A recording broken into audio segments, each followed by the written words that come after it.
退休先嚟整 CV， 呢班長者有乜事？暑假放完啦，畢咗業又未搵到工嘅你，係咪好淆底呢？定啲嚟，有佢陪你整 CV。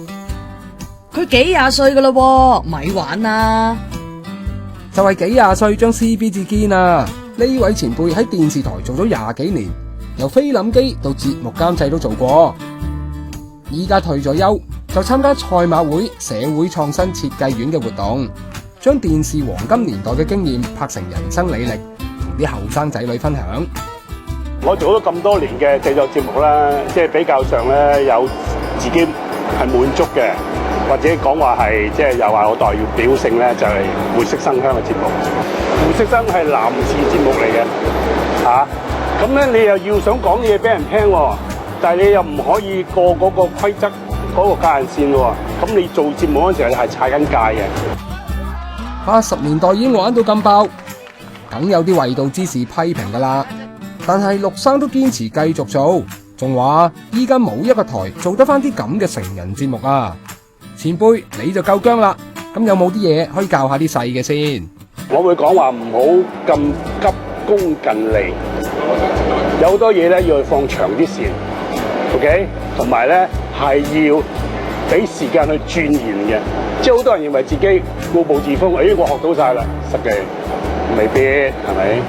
呢啲成人題材唔多啱青少年，我哋又揾教咗33年語文嘅退休老師 Nancy， 等佢講下家陣啲學生嘅脾性。以前咧係即同啲同學講，嗱，你做邊幾題習作，你下一堂上堂嘅時候咧係成沓習作簿擺喺台面噶啦，做好晒噶啦。咁而家轉變到咧就於是我唔得閒喎，我要做乜喎？我要運動會喎，要做 rehearsal 啊乜。不過佢都話會體諒依家嘅學生，因為佢哋真係多咗好多嘢要兼顧。咁老師又覺得做學生嘅最緊要係乜呢？有獨立思考、邏輯性嘅思考，因為好多時候咧人哋會影響你，其實你亦都係影響人，一句說話可以影響到人。喂，講咁耐，到底佢哋做乜要整 CV 先？拍完之後，我哋係俾翻啲長者咧。當然，我哋亦都有一啲合作嘅機構嘅，例如我哋有一個叫活齡學院，同埋另外長者安居協會咧，係我哋嘅合作伙伴嚟嘅。